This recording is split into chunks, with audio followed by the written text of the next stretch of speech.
فإذا قضيتم الصلاة فاذكروا الله قياما وقعودا وعلى جنوبكم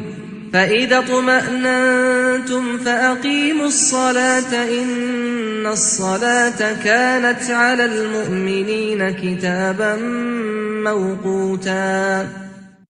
فإذا قضيتم الصلاة فاذكروا الله قياما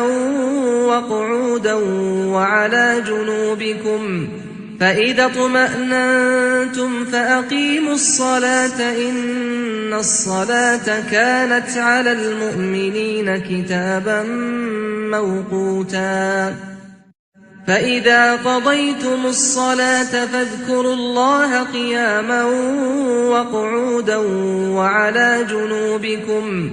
فإذا اطمأننتم فأقيموا الصلاة إن الصلاة كانت على المؤمنين كتابا موقوتا فإذا قضيتم الصلاة فاذكروا الله قياما وقعودا وعلى جنوبكم فإذا اطمأننتم فأقيموا الصلاة إن الصلاة كانت على المؤمنين كتابا موقوتا فإذا قضيتم الصلاة فاذكروا الله قياما وقعودا وعلى جنوبكم فإذا اطمأننتم فأقيموا الصلاة إن الصلاة كانت على المؤمنين كتابا موقوتا فإذا قضيتم الصلاة فاذكروا الله قياما وقعودا وعلى جنوبكم فإذا اطمأننتم فأقيموا الصلاة إن الصلاة كانت على المؤمنين كتابا موقوتا فإذا قضيتم الصلاة فاذكروا الله قياما وقعودا وعلى جنوبكم فإذا اطمأننتم فأقيموا الصلاة إن الصلاة كانت على المؤمنين كتابا موقوتا فإذا قضيتم الصلاة فاذكروا الله قياما وقعودا وعلى جنوبكم فإذا اطمأننتم فأقيموا الصلاة إن الصلاة كانت على المؤمنين كتابا موقوتا فإذا قضيتم الصلاة فاذكروا الله قياما وقعودا وعلى جنوبكم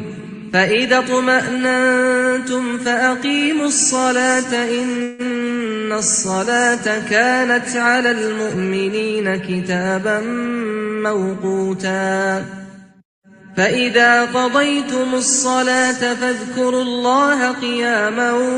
وقعودا وعلى جنوبكم فإذا اطمأننتم فأقيموا الصلاة إن الصلاة كانت على المؤمنين كتابا موقوتا فإذا قضيتم الصلاة فاذكروا الله قياما وقعودا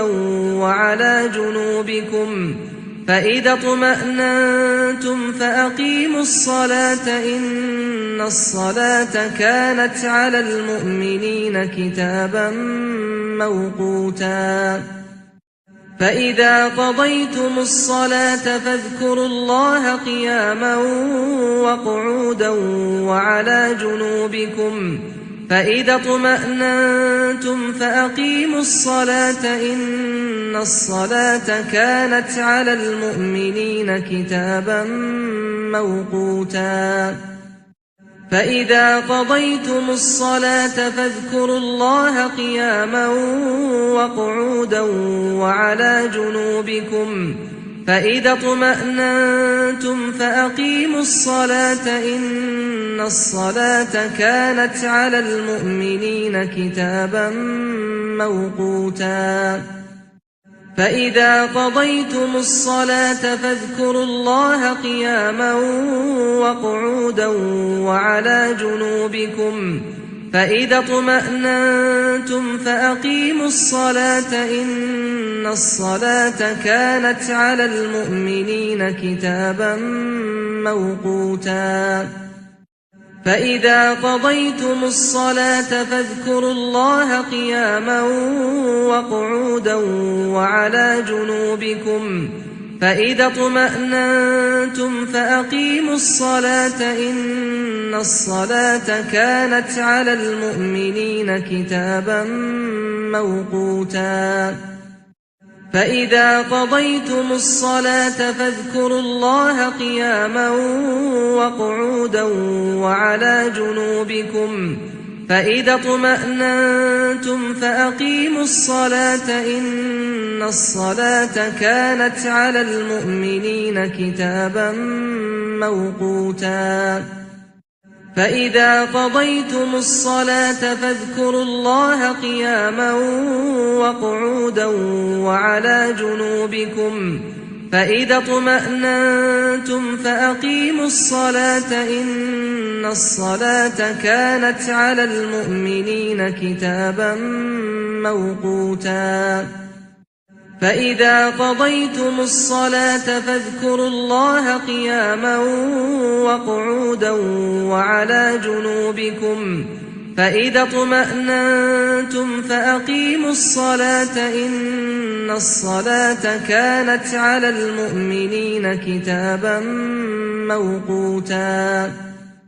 فإذا قضيتم الصلاة فاذكروا الله قياما وقعودا وعلى جنوبكم فإذا اطمأننتم فأقيموا الصلاة إن الصلاة كانت على المؤمنين كتابا موقوتا فإذا قضيتم الصلاة فاذكروا الله قياما وقعودا وعلى جنوبكم فإذا اطمأننتم فأقيموا الصلاة إن الصلاة كانت على المؤمنين كتابا موقوتا فإذا قضيتم الصلاة فاذكروا الله قياما وقعودا وعلى جنوبكم فإذا اطمأننتم فأقيموا الصلاة إن الصلاة كانت على المؤمنين كتابا موقوتا فإذا قضيتم الصلاة فاذكروا الله قياما وقعودا وعلى جنوبكم فإذا اطمأننتم فأقيموا الصلاة إن الصلاة كانت على المؤمنين كتابا موقوتا فإذا قضيتم الصلاة فاذكروا الله قياما وقعودا وعلى جنوبكم فإذا اطمأننتم فأقيموا الصلاة إن الصلاة كانت على المؤمنين كتابا موقوتا فإذا قضيتم الصلاة فاذكروا الله قياما وقعودا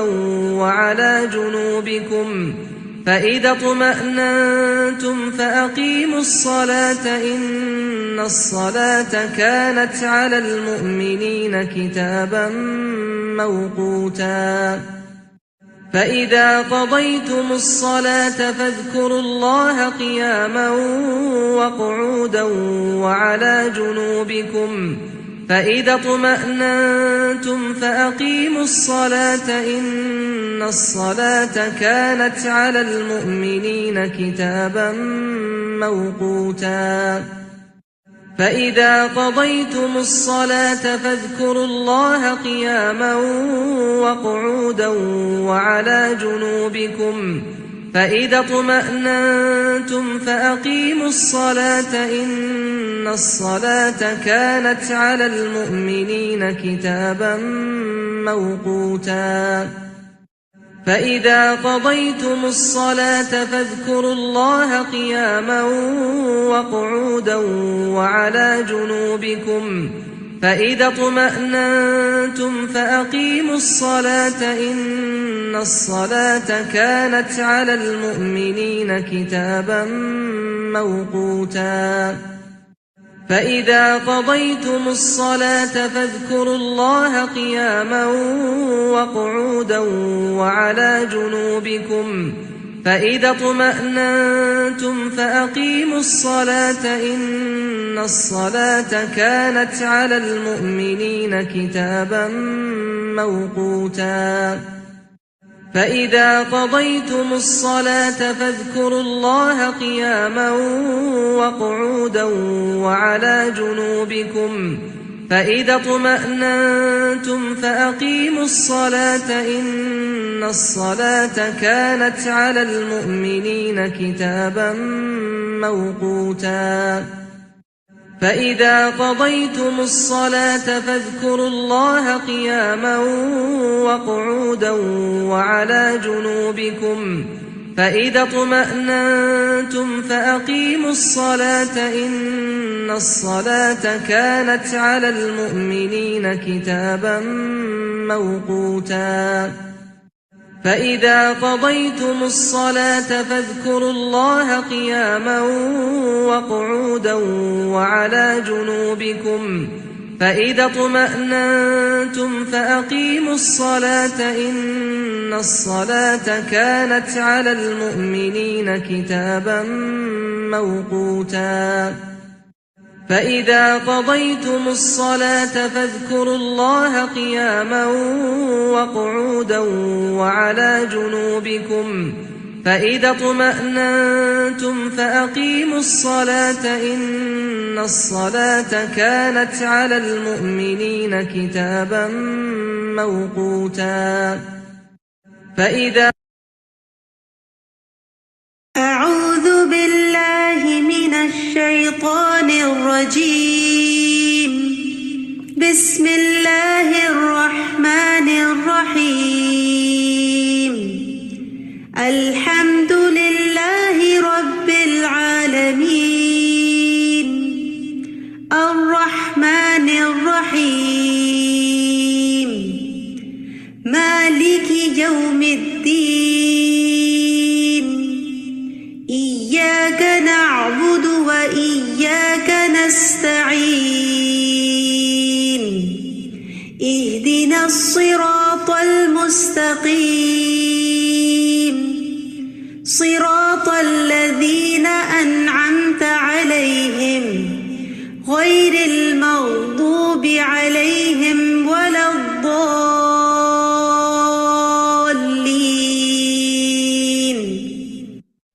آمین یا رب العالمین. نحمده ونصلی علی رسوله الکریم. اما بعد فاعوذ باللہ من الشیطان الرجیم. بسم اللہ الرحمن الرحیم. رب اشرح لی صدری ویسر لی امری واحلل عقدۃ من لسانی یفقهوا قولی. رب زدنی علما رب زدنی علما.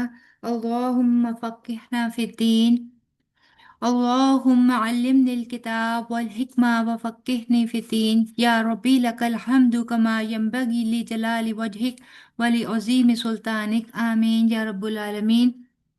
السلام علیکم ورحمۃ اللہ وبرکاتہ. کیسے ہیں آپ سب لوگ؟ امید کرتی ہوں کہ صحت اور ایمان کی بہترین حالت میں ہوں گے انشاءاللہ. جی الحمدللہ. الحمدللہ. کیسے جا رہے ہیں سب لوگوں کے روزے؟ ماشاءاللہ بہت اچھے جا رہے ہیں. الحمدللہ. کل ہم لوگوں نے پڑھا تھا کہ نماز میں خشوع کی اہمیت کیا ہے، اور آج ہم انشاءاللہ تعالیٰ دیکھیں گے کہ نماز میں خشوع سلف صالحین کی جو کیفیت تھی وہ کس طرح کی تھی، اور اس کے علاوہ ہم یہ دیکھیں گے کہ ایسے کون سے فیکٹر ہیں، ایسے کون سی چیزیں ہیں، اسباب ہیں جو ہمارے خشوع کو کم کرنے کا سبب بنتے ہیں. اور پھر اس کے بعد ہم دیکھیں گے کہ وہ کون سے وسائل یا وہ کون سے طریقے ہیں جو ہم اختیار کریں تو اپنے خشوع کو مینٹین کر سکتے ہیں. ٹھیک ہے؟ تو آپ لوگ نے بہت غور سے اس کو دیکھیے گا اور پھر غور کیجیے گا کہ ان میں سے کون سی ایسی چیز ہے جو ہمیں پریشان کرتی ہے یا جس سے ہمارے خشوع میں فرق آتا ہے، تاکہ اس چیز پر ورکنگ کر کے اسے ہم اپنی زندگی سے اپنی نمازوں میں سے نکال سکیں. کل جب میں بات کر رہی تھی نبوی نماز کی کہ نبی پاک صلی اللہ علیہ وآلہ وسلم کی نماز کیسی تھی اور وہ کیا کرتے تھے، تو اسی سے ریلیٹڈ ایک چھوٹا سا ایک اور واقعہ تھا جو جناب اسام یوسف حاتم اسم کے کیا ہے. انہوں نے اپنے شاگرد تھے جو اسام انہوں نے اپنے شاگرد جو تھے ان سے پوچھا ایک دفعہ، یہ جو ہیں کیا کہتے ہیں اسام یوسف، یہ بھی ایک اسکالر تھے اور حاتم اسم یہ بھی ایک اسکالر تھے، یعنی کہ سلف صالحین میں سے ہیں. تو اسام یوسف جب حاتم اسم کے پاس سے گزرے تو وہ اپنی کلاس کا نا درس دے رہے تھے، تو پڑھا رہے تھے. اب دیکھیں کہ کوئی بھی کام کرنے سے پہلے انہوں نے استاد نے اپنے شاگرد سے کا کیا کرائیٹیریا رکھا کہ وہ کیا اچھا کر سکتے ہیں تو ہی وہ ایک اچھے استاد بن سکتے ہیں. تو انہوں نے ان سے پوچھا کہ اے حاتم، کیا تم نماز اچھے طریقے سے پڑھ سکتے ہو؟ تو انہوں نے جواب دیا ہاں. پوچھا کیسے پڑھتے ہو؟ تو حاتم رحمت اللہ نے کہا کہ حکم ربانی کے مطابق کھڑا ہوتا ہوں، ڈر کے ساتھ چلتا ہوں، نیت کے ساتھ اسے شروع کرتا ہوں اور اس میں داخل ہوتا ہوں، عظمت کے جذبات سے تکبیر کہتا ہوں، تلاوت ترتیل اور تدبر کے ساتھ کرتا ہوں، خشوع کے ساتھ رکوع اور تواضع سے سجدہ ریز ہوتا ہوں، تشہد کامل پڑھتا ہوں، نیت کے ساتھ سلام پھیرتا ہوں اور اللہ کے لیے اخلاص کے ساتھ اسے مکمل کرتا ہوں، اور اپنے نفس پر خوف طاری رکھتا ہوں. مجھے ڈر ہوتا ہے کہ کہیں یہ قبول ہی نہ ہوئی ہو، اور کوشش ہے کہ موت تک اس کی حفاظت کرتا رہوں. تو اسام رحمت اللہ نے کہا ہاں درس دو، تم نماز خوب پڑھتے ہو. آپ خود دیکھیں کہ کیا سبحان اللہ ان کی نماز کا کیا لیول تھا، اور نماز ادا کرنے کے بعد بھی ان کی ایک اندرونی کیفیت کیا تھی کہ خوف اور امید کے ساتھ اور پھر اس کی حفاظت. آج ہم نیکیاں کرتے ہیں لیکن ہماری وہ نیکیاں سم ٹائمز اس طرح ایک ایسے سوراخ کیے ہوئے سیک کے اندر ڈالی جاتی ہیں جو جیسے جیسے ہم چلتے جاتے ہیں ویسے ویسے ان سوراخوں میں سے وہ نکلتے ہوئے پیچھے سے پیچھے ہی رہ جاتی ہیں اور ہم آگے کہیں بہت آگے نکل جاتے ہیں. تو اب یہ دیکھیں کہ سبحان اللہ انہوں نے کیا کہا کہ میں اس چیز سے بھی ڈرتا ہوں کہ پتہ نہیں قبول ہوئی یا نہیں ہوئی. حالانکہ آپ اوپر دیکھیں تو انہوں نے کس طریقے سے اپنی پوری نماز کی ادائیگی کی. ابھی یہ بھی کہہ رہے ہیں کہ میں کوشش کر رہا ہوں کہ موت تک میں اس کی حفاظت یعنی کہ اس کے ثواب کو برقرار رکھ سکوں. تو آج ہمیں بھی یہ سوچنا ہے کہ کیا ان تمام سٹیپس پر میری نماز پوری اترتی ہے، اور کیا ادائیگی کے بعد میں اسی زوم میں تو نہیں ہوتی کہ میں 5 وقت کی نمازی ہوں لہٰذا میں بخشائی ہوں. ٹھیک ہے؟ پھر آگے اب ہم دیکھیں گے کہ خشوع جو ہے اس کی کمی کیوں کر واقع ہوتی ہے، اس کی وجوہات کیا ہیں، اس کے اسباب کیا ہیں. سب سے پہلی بات تو یہ ہے کہ جو شیطان ہے وہ ہمارا ازلی دشمن ہے. وہ چاہتا ہی نہیں ہے کہ ہم اپنی نماز جو ہے وہ اس طریقے سے اس خشوع سے پڑھیں کہ جو اللہ تعالیٰ کی مطلوب نماز کے درجے پر آ سکے. اور نہ ہی وہ یہ چاہتا ہے کہ وہ نماز جو نماز کے بارے میں یہ کہا جاتا ہے کہ اپنے اللہ سے سرگوشی کی جا رہی ہے، وہ نماز اس لیول کی ہو کہ وہ اللہ تعالیٰ سے مناجات کرنے کے درجے پر آ سکے۔ اسی لیے وہ کبھی ہر طرف سے ہر طرح سے نماز کو خراب کرنے کی کوشش کرتا ہے، کبھی نماز سے پہلے وسوسے ڈالنے اور نماز کو پہلے تاہیر کروانی، یا پھر اور ڈفرینٹ قسم کے حربے، اور پھر اگر ان چیزوں سے چوک جاتا ہے تو پھر دوران نماز وسوسوں کی شکل میں اور وہ تمام باتیں یاد کرانے کی شکل میں آ جاتا ہے جو کبھی ہمیں نماز کے علاوہ وقت میں دنوں یا ہفتوں یاد ہی نہیں ہوتی۔ پھر ایسے میں بھی اگر وہ چوک جائے،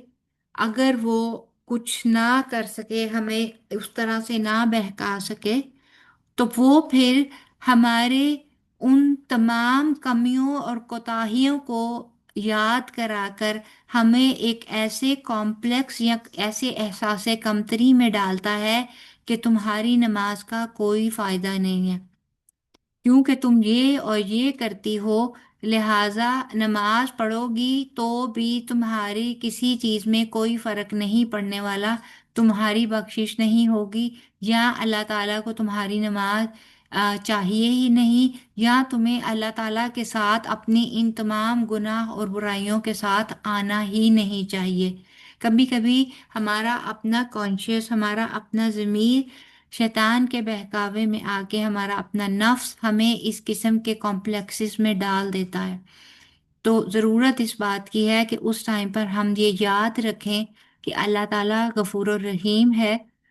کیونکہ اللہ تعالیٰ نے کہا کہ اگر احد پہاڑ برابر بھی گناہ لے کر آ جاؤ گے اور سچے دل سے توبہ کر کر آئندہ کی اصلاح کی نیت رکھتے ہو تو میں تمہارے وہ احد پہاڑ برابر گناہ بھی معاف کر دوں گا۔ ایک صرف سبحان اللہ والحمد للہ دل سے پڑھنے اور کہنے پر سمندر کی جھاگ برابر گناہوں کو معاف کرنے والا رب یہ کیسے ہو سکتا ہے کہ اگر ہم اپنے فرض کی ادائیگی کے لیے اس کے سامنے حاضر ہوں اور وہ ہماری طرف اپنا رخ نہ کرے۔ ایک حدیث کا مفہوم ہے نا کہ اگر آپ خدا اللہ تعالیٰ کی طرف اگر آپ ایک انگلی بڑھاتے ہیں تو وہ ایک ہاتھ آپ کی طرف آتا ہے، اور اگر آپ ایک قدم چل کر جاتے ہیں تو وہ 10 قدم قریب ہوتا ہے، اگر آپ چل کر جاتے ہیں تو وہ دوڑ کر آتا ہے۔ تو اللہ تعالیٰ تو اپنے بندوں کے واپس لوٹنے کا انتظار کرتے ہیں، تو یہ کیسے ممکن ہے کہ جب اللہ تعالیٰ اپنے بندے کا انتظار کر رہے ہوں اور وہ بندہ آئے اور اللہ تعالیٰ اسے معاف نہ کریں یا اسے اپنے سینے سے نہ لگائیں۔ اسی طرح ان تمام ایکسٹرنل وجوہات کے ساتھ ساتھ اس محرومی، ہم کہیں گے اس کو، جو خشوع سے حالی نماز ہے، یہ ایک محرومی ہے ہمارے لیے، تو اس کے پیچھے ہر انسان کی اپنی کچھ ذاتی کوتاہیوں کا بھی عمل دخل ہوتا ہے، جس میں سے سب سے پہلے جو چیز ہے وہ یہ کہ اگر ہم پنجگانہ نماز جو ہے باجماعت ادائیگی میں کوتاہی کرتے ہیں، آپ کو پتہ ہے کہ کہا جاتا ہے مردوں کے بارے میں کہ کوئی اگر 40 روز کی نمازیں جو ہے، یا پھر 3 جمعہ کے بارے میں آتا ہے کہ 3 جمعہ اگر کوئی باجماعت مس کر دے تو اس کے دل پر مہر لگا دی جاتی ہے، اس کے دل کو پر غفلت کی مہر لگا دی جاتی ہے۔ تو جب انسان غفلت میں پڑ جاتا ہے تو پھر باجماعت تو کیا، وہ انفرادی نماز سے بھی جاتا رہتا ہے۔ تو کوشش یہ کرنی ہے کہ جو نماز ہے مردوں کے لیے وہ باجماعت ہو، اور ہم عورتوں کے لیے جو چیز ہے وہ یہ کہ نماز اول وقت میں ہو، ٹھیک ہے۔ پھر اس کے بعد جو دوسری چیز ہے وہ کیا ہے کہ سنت اور نوافل کی ادائیگی میں سستی کرنا۔ ایک ہوتا ہے دین میں پورے کے پورے داخل ہو جانا، ڈوب جانا، کبھی کبھی بہت زیادہ مصروفیت یا پھر کسی اسپیشل سرکمسٹانسز کی وجہ سے ہم لوگ یہ ہے کہ پوری نماز ادا نہیں کر پاتے، تو ایسی صورت میں اگر ہم نے فرض بھی ادا کر لیے تو نماز ہو جاتی ہے۔ لیکن اگر اس چیز کو ہم اپنی روٹین بنا لیں اور باوجود ٹائم ہونے کے باوجود اس کے کہ فرصت بھی ہے، ٹائم بھی ہے، پھر صحت بھی ہے اور بھی سب کچھ ہے. اگر ہم سنت اور نوافل چھوڑنے کو اپنا ایک مشغلہ بنا لیں گے، اپنی ایک روٹین بنا لیں گے، تو ایسے میں بھی ایسا ہوتا ہے کہ ہم دین کے بالکل کنارے کنارے چل رہے ہیں. ہم لوگوں نے صرف فرائض کو پکڑا ہوا جو کہ صرف فرض ادا ہو گیا تک کا لیول ہے. تو اس بات میں بڑا حدیہ رہتا ہے پھر کہ ہم اپنی اس لائن کو بھی کراس کر جائیں، یعنی کہ فرائض کے سے بھی باہر نکل جائیں اور فرائض ادا کرنے میں بھی ہماری سستی آنا شروع ہو جائے. اور دوسری بات یہ بھی ہے کہ جو کمیاں ہماری فرائض کی ادائیگی میں رہ جاتی ہیں، لائک ابھی خشوع کی کمی ہے یا اور کسی قسم کی کوئی کمی رہ جاتی ہے، اوبیسلی ہم میں سے کوئی بھی اس چیز کا نہیں کہہ سکتا کہ ہم لوگ 100% نماز ادا کر رہے ہیں. تو پھر کیا ہوتا ہے کہ ایک حدیث کا مفہوم ہے کہ سنت اور نوافل جو ہیں وہ فرائض میں ہونے والی کمیوں کو پورا کرتے ہیں، ان کو کمپنسیٹ کر دیتے ہیں. تو اگر ہم سرے سے ان چیزوں کو پڑھیں گے ہی نہیں تو آپ خود سوچئے کہ وہ فرائض جو کہ بالکل ایک سطحی لیول پر ہم لوگوں نے پڑھے اور پھر ان لوگ اس کی قبولیت یا عدم قبولیت کے بارے میں ہمیں کوئی گارنٹی بھی نہیں ہے، تو ایسی صورت میں پھر ہمارے سے کوتاہی ہونے کا زیادہ چانس رہتا ہے. تو کوشش یہ کرنی ہے کہ جب بھی نماز پڑھیں، وقت ہے، فرصت ہے تو پوری نماز پڑھیں. اگر فار دا ٹائم بینگ اس وقت اول وقت میں صرف فرائض پڑھنے کی گنجائش ہے تو فرائض پڑھ کر اپنے جو بہت ضروری کوئی کام ہے جس کے بغیر چارہ نہیں وہ کر کر واپس آ کر پھر سنت اور نوافل ادا کر لیجئے. ٹھیک ہے، لیکن کوشش کیجئے کہ سنت اور نوافل ضرور ادا کریں. اسی طرح دنیاوی معاملات میں بہت زیادہ ہمارا کھو جانا، ہمارا انٹرسٹ دنیاوی معاملات میں بہت زیادہ ہونا بھی ہمارے خشوع میں کمی کا باعث بنتا ہے. اگر میرا شوق یا میرا انٹرسٹ بہت زیادہ دین سے زیادہ دنیا کی طرف ہے، یعنی کہ میں اپنی نماز کے وقت، نماز کی ادائیگی اور ان چیزوں کے بارے میں سوچنے سے زیادہ اگر یہ سوچ رہی ہوں کہ میں نے ابھی عید کی شاپنگ بھی کرنی ہے، میں نے فلاں بازار بھی جانا ہے، میں نے یہ بھی کرنا ہے، میں نے ابھی یہ وہ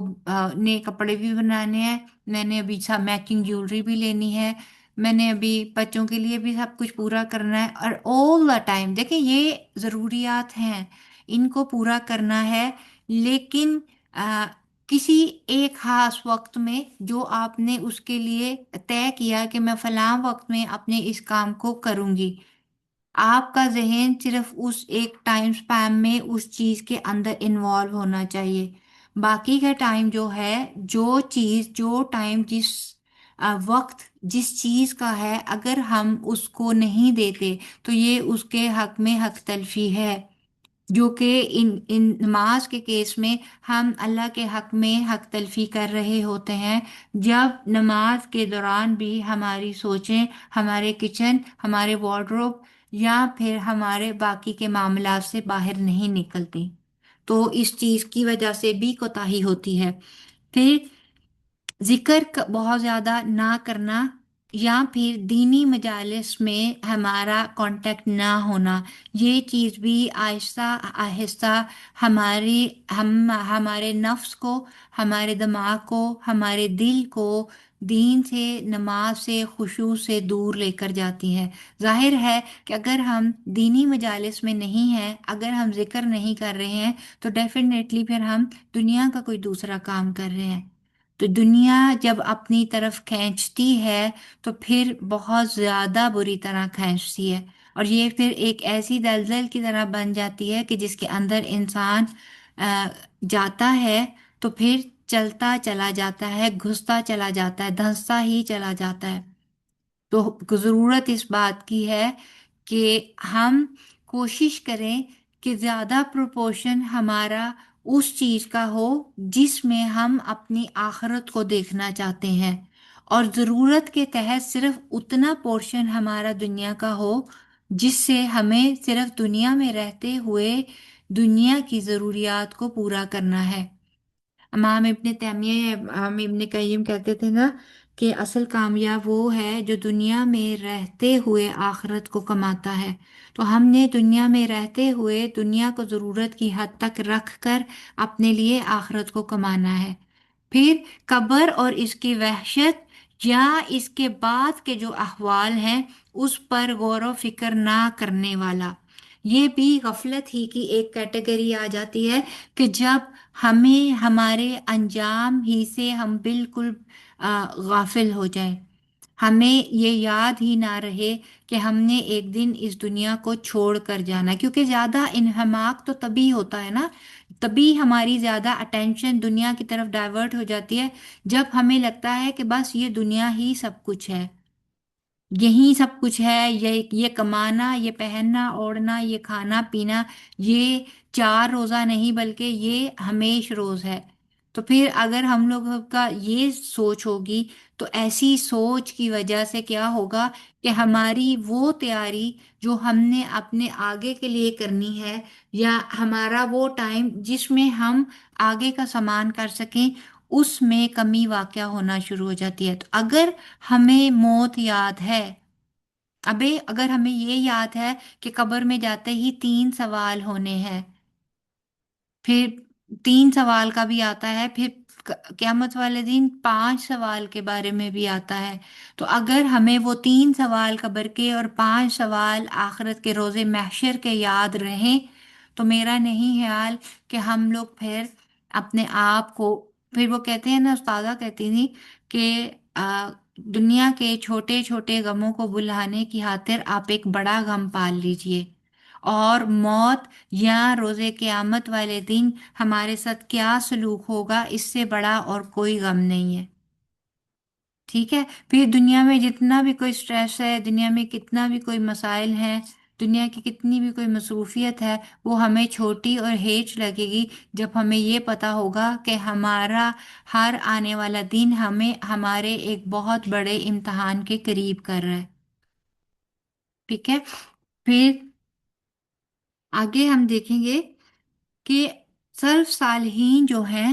وہ ان کا کیا طرز عمل تھا۔ سب سے پہلے تو یہ کہ نبی پاک صلی اللہ علیہ وآلہ وسلم ہمارے لیے ایک رول ماڈل ہے، ان کا اسوہ ہمارے لیے زندگی میں سب سے زیادہ بہترین ایک رول ہے کہ ہم دیکھیں کہ وہ کیا کرتے تھے اور اس کے اکارڈنگ اپنے آپ کو ڈھالنے کی کوشش کریں۔ لیکن بعض لوگوں کا بہانہ یہ ہو جاتا ہے کہ بھائی وہ تو پیغمبر تھے اور ہم کہاں اور وہ کہاں، تو پھر آپ کو چند ایک ایگزامپلس میں صرف عام ایسے سیلف صالح، ایسے صالحہ لوگوں کی دوں گی، حالانکہ بشر نبی پاک صلی اللہ علیہ وآلہ وسلم بھی تھے،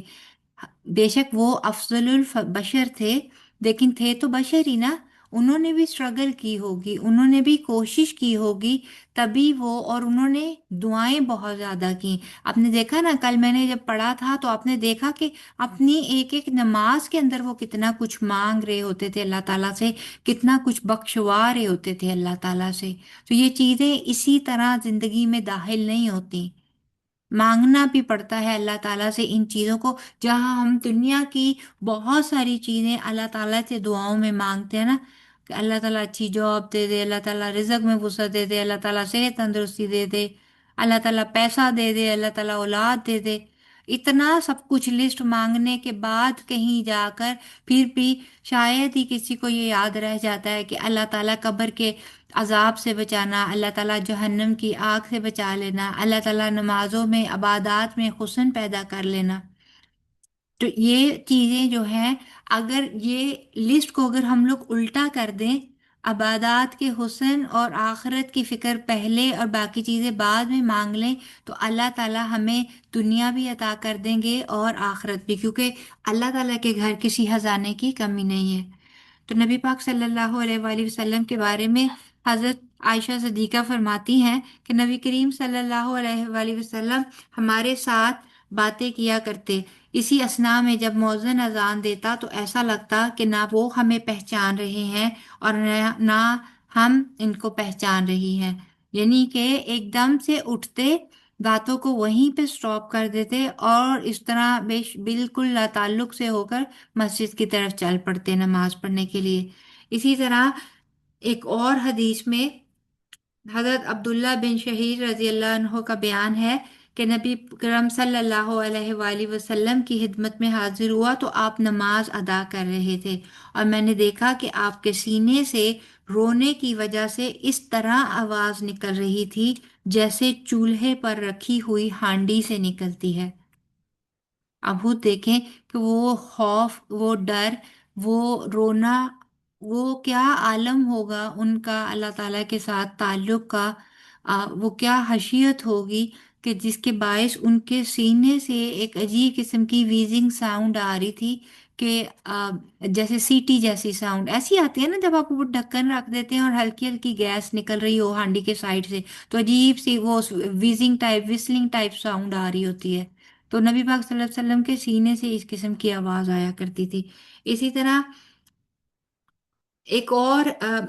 مثال ہے، زین العابدین جو ہے وہ علی بن حسین، حضرت حسین کے بیٹے زین العابدین، ان کے بارے میں کہا جاتا ہے کہ جب وہ وضو سے فارغ ہوتے تو نماز اور وضو کے بیچ میں آپ کے بدن میں کپ کپی طاری ہو جاتی، اور جب آپ سے اس کا سبب دریافت کیا جاتا تو آپ نے فرمایا، تمہیں پتا ہے کس کے سامنے ہم کھڑے ہونے جا رہے ہیں اور کس سے سرگوشی کرنا چاہتے ہیں؟ یعنی کہ ایسا ان کی حیثیت کا عالم تھا کہ سینے پر سینے میں کہہ رہی جسم پر کپ کپی طاری ہو جاتی تھی۔ اسی طرح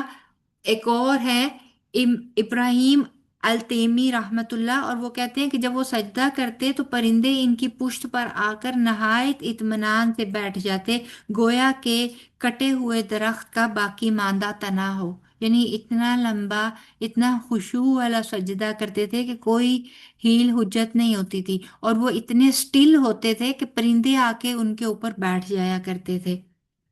اسی طرح ابو بکر بن عیاش کہتے ہیں کہ میں نے حبیب بن ابی ثابت، یہ بھی ایک مطلب سال وہ بہت پرانے بزرگ تھے، وہ کہتے ہیں کہ سجدے کی حالت میں انہیں دیکھا تو سجدہ اتنا طویل تھا کہ ہم انہیں دیکھتے تو ایسے لگتا کہ جیسے یہ مر چکے ہیں، یعنی کہ اتنی طوالت ہوتی تھی سجدے کی۔ اب آج دیکھیں تو آج ہماری نمازوں میں ہمارے سجدے اتنے مختصر ہیں، انکلوڈنگ مائی سیلف، میں اپنے آپ کو بھی اس میں شامل کروں گی، کہ وہ آج اگر اقبال کا وہ ایک شعر ہے نا کہ وہ سجدہ روح زمیں جس سے کانپ جاتی تھی، اسی کو آج ترستے ہیں ممبر و محراب۔ تو آج ہم مسلمانوں کے اندر سے وہ روح نکل گئی نمازوں کی، وہ روح نکل گئی سجدوں کی، تبھی آج مسلمان ہر جگہ پر ذلت اور رسوائی کا شکار ہیں۔ آج نہ صرف یہ کہ انٹرنیشنل لیول پر بلکہ ہم ملکی سطح پر بھی ایسے انتشار کا باعث ہے کہ آج ہم قومیت کے نام پر، آج ہم ذات برادری کے نام پر، آج ہم فقہ کے نام پہ کہ یہ فلانا فرقہ ہے، یہ فلانا فرقہ ہے، اس قدر بٹ گئے ہیں کہ ہم لوگوں میں سے مسلمانیت کہیں نکل کر چلی گئی۔ آج ہم لوگوں کو صرف ذات کا پتہ ہے، آج ہم لوگوں کو اجتماعیت کا نہیں پتہ، اور ان چیزوں کے رہتے ہوئے جب نفاق اس قسم کا دل میں آ جاتا ہے تو پھر نمازوں میں وہ تاثیر بھی نہیں رہتی، نہ عبادات میں وہ لطف رہتا ہے، اور پھر وہی برکت آہستہ آہستہ اٹھتے اٹھتے ہر جگہ سے اٹھ جاتی ہے۔ تو پھر ہمیں کیا کرنا ہے؟ سب سے پہلے تو ہمیں ہمارے دل سے اس بات کو نکالنا ہے، نکال کر ہمیشہ ہمیشہ کے لیے اس بات کو باہر کرنا ہے کہ ہم وہ مسلمان نہیں ہیں یا ہم وہ انسان نہیں ہیں کہ جو خشوع کا یہ لیول پیدا کر سکیں۔ ٹھیک ہے؟